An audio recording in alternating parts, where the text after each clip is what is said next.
Side खबरों के लिए सब्सक्राइब करें फ्लेम मीडिया और उसके बाद बेल आइकन को प्रेस करें ताकि सबसे पहले आपको मिले एक्सक्लूसिव खबरें।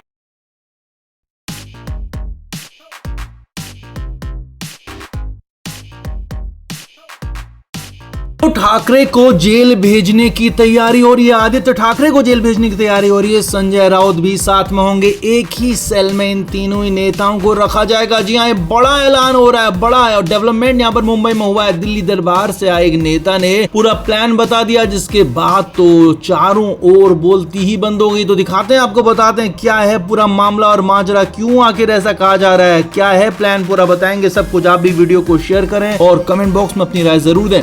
तो महाराष्ट्र में एक बहुत बड़ी कार्रवाई की तैयारी हो रही है और इसका ऐलान किसी और ने नहीं बल्कि महाराष्ट्र में बड़े नेता नारायण राणे ने किया, जो दिल्ली से लौटे हैं, दिल्ली दरबार से लौटे हैं, दिल्ली में अपने बड़े नेताओं से मिलकर आए हैं। तो उन्होंने बहुत बड़ा ऐलान कर दिया है महाराष्ट्र में कि संजय राउत पर, उद्धव ठाकरे पर, आदित्य ठाकरे पर कड़ी से कड़ी कार्रवाई होगी, जेल भेज देंगे। जी हाँ, ये बहुत बड़ी बात कह दी है। अब क्यों कहा है ये समझिए। नारायण राणे ने कहा कि इन तीनों ने पीएम मोदी और अमित शाह के खिलाफ बहुत ज्यादा गलत बयानबाजी की है। इन तीनों ने पीएम मोदी के खिलाफ बहुत गलत बातें कही हैं, अमित शाह के खिलाफ गलत बातें कही हैं और ये लगातार ऐसा करते आ रहे हैं, बार बार कर रहे हैं, आगे भी कर रहे हैं। और इन्हें अब मैं आखिरी चेतावनी देता हूं। नारायण राणे ने कहा कि मैं आखिरी बार इनको चेतावनी दे रहा हूं कि अगर इन लोगों ने अपनी बयान बंद नहीं की, अपनी बयानबाजी बंद नहीं की, तो फिर उसके बाद इनको कोई भी नहीं बचा पाएगा। इनको सीधे जेल जाना होगा, गंभीर परिणाम भुगतने होंगे। यहां तक कह दिया कि ये सब बिल्कुल भी नहीं चलेगा महाराष्ट्र में, क्योंकि इन लोगों ने बहुत ज्यादा गलत किया है। नारायण राणे ने यहाँ पर उद्धव ठाकरे सरकार के कार्यकाल को भी गिना दिया और कह दिया कि उस कार्यकाल में भ्रष्टाचार की सारी सीमाएं पार हो गई थी। कई तरह के भ्रष्टाचार हुए थे, कई तरह के करप्शन हुआ था, कोविड के दौर में करप्शन हुआ था और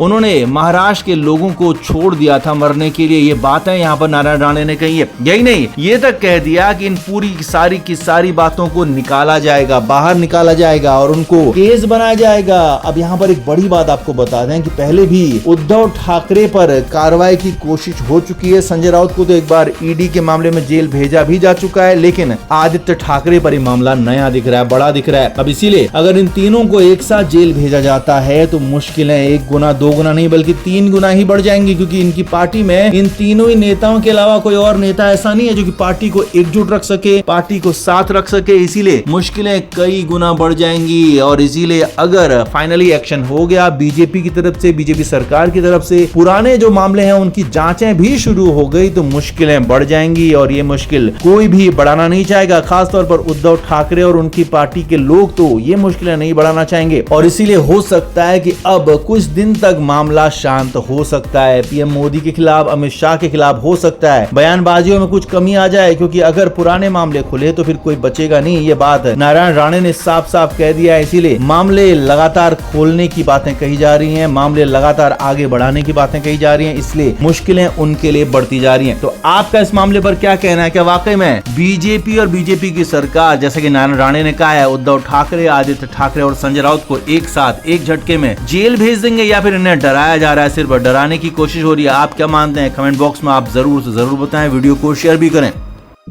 तो पहलगाम मामले के बाद उद्धव ठाकरे केंद्र सरकार पर हमलावर थे और उसके बाद जब सर्वदलीय बैठक हुई तो उसमें भी अपने प्रतिनिधि नहीं भेजे। और यही नहीं, उसके बाद जब ऑपरेशन सिंदूर हुआ तो उसके बाद भी उद्धव ठाकरे और उनकी पार्टी लगातार सरकार पर सवाल उठाते रहे, सरकार से सवाल करते रहे कि ये आपने गलत किया, वो आपने नहीं किया। तो इसी तरह से बातें होती रही, यानी कि एक तरह से उद्धव ठाकरे अपने विरोधी होने का धर्म निभा रहे थे, क्योंकि विरोधी हैं तो सवाल ही पूछेंगे, भी जायज बात है। लेकिन यहाँ पर अचानक से उद्धव ठाकरे और उनकी पार्टी का रुख बदल गया। जी हाँ, भारत सरकार ऑपरेशन सिंदूर को लेकर पूरी दुनिया में सर्वदलीय सांसद यानी कि सभी पार्टियों के सांसदों के 7 डेलीगेशन भेजने और 59 सदस्यों वाले इस डेलीगेशन में 51 तो नेता हैं, 8 राजदूत शामिल हैं। और पहले यहाँ पर जो कहा जा रहा था कि इसमें सभी पार्टियों के नेता तो शामिल थे, लेकिन उद्धव ठाकरे की पार्टी के कोई नेता या कहें कि कोई सांसद इसमें मौजूद नहीं थे, शामिल नहीं थे। लेकिन अब अचानक उद्धव ठाकरे ठाकरे ने यहाँ पर शिवसेना यूबीटी की तरफ से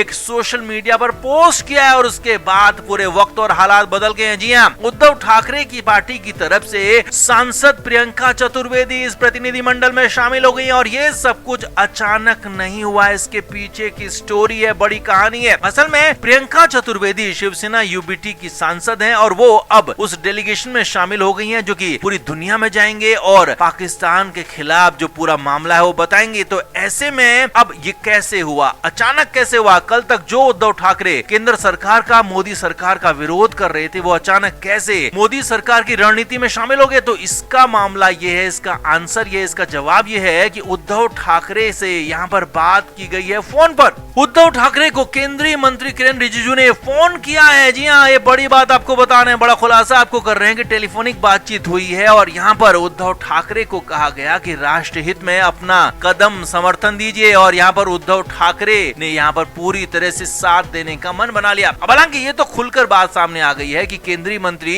किरण रिजिजू ने उद्धव ठाकरे से फोन पर बात की और उन्हें कहा कि इस डेलीगेशन में आपको भी शामिल होना चाहिए और इसीलिए उन्हें भी साथ में जाना चाहिए। अब ये बात तो सामने आ गई है कि वो मान गए, लेकिन अंदर खाने क्या बात हुई, अंदर खाने क्या ऐसी बात हुई कि जिससे उद्धव ठाकरे अचानक बदल गए, रातों रात यू टर्न ले लिया? तो हम आपको बताते हैं। अंदर खाने की खबर यह है कि हो सकता है कि बीजेपी के साथ उद्धव ठाकरे की कोई डील हो गई हो। जी हाँ, शिवसेना उद्धव ठाकरे वाला जो गुट है वो लंबे समय से बीजेपी के साथ डील की कोशिश कर रहा था, अंदर खाने बातचीत की कोशिश कर रहा था, लेकिन बात बन नहीं रही थी क्योंकि उनके पास में शिवसेना शिंदे गुट मौजूद था। लेकिन इधर महाराष्ट्र में छगन भुजबल को जब से मंत्री बनाया गया है तो उद्धव ठाकरे एकनाथ शिंदे पर हमलावर हैं और उसके बाद से लगातार ये माना जा रहा था कि एकनाथ शिंदे कहीं ऐसा न हो कि अलग हो जाएं, क्योंकि वो लगातार पहले भी छगन भुजबल का विरोध करते रहे हैं और यहाँ तक कहा था कि उन्होंने छगन भुजबल जैसों के साथ हम काम नहीं कर सकते हैं, इसीलिए उद्धव ठाकरे का साथ छोड़ा था। तो यहाँ पर उद्धव ठाकरे यही सवाल उनसे पूछ रहे हैं कि अब तो छगन भुजबल आपके साथ आपके मंत्रिमंडल में शामिल हैं, तो अब आप क्या करेंगे? यानी कि शिंदे गुट को फंसा दिया है पूरी तरह से उद्धव ठाकरे ने। वहीं दूसरी तरफ बीजेपी के साथ डील की खबरें आ रही हैं, तो यहाँ पर वाकई में महाराष्ट्र में कुछ नया हो सकता है, कुछ बड़ा हो सकता है, इसीलिए ये सारी बातें यहाँ पर हो रही हैं और इसीलिए तो कहा जा रहा है कि जो उद्धव ठाकरे मान नहीं रहे थे, कड़ी कोशिशों के बाद भी समझ नहीं रहे थे, अचानक से एक फोन कॉल में कैसे बदल गए, कैसे वो सरेंडर वाले मूड में आ गए, कैसे ये सब कुछ हो गया? तो इसका जवाब यही है कि कुछ न कुछ तो अंदर खाने हुआ है, कुछ न कुछ तो खिचड़ी पकी है, कुछ न कुछ तो यहाँ पर उद्धव ठाकरे को बातचीत के दौरान भरोसा दिया गया है, उसी के बाद उद्धव ठाकरे माने। तो देखना यह होगा कि अब अगले कुछ दिनों में क्या यहाँ पर नया डेवलपमेंट होता है, उसके बाद ही तय होगा कि उद्धव ठाकरे के साथ क्या डील हुई है। तो आपका इस पर क्या कहना है, आप भी कमेंट बॉक्स में जरूर बताएं, वीडियो को शेयर भी करें और हाँ, वीडियो को लाइक करना बिल्कुल ना भूलें।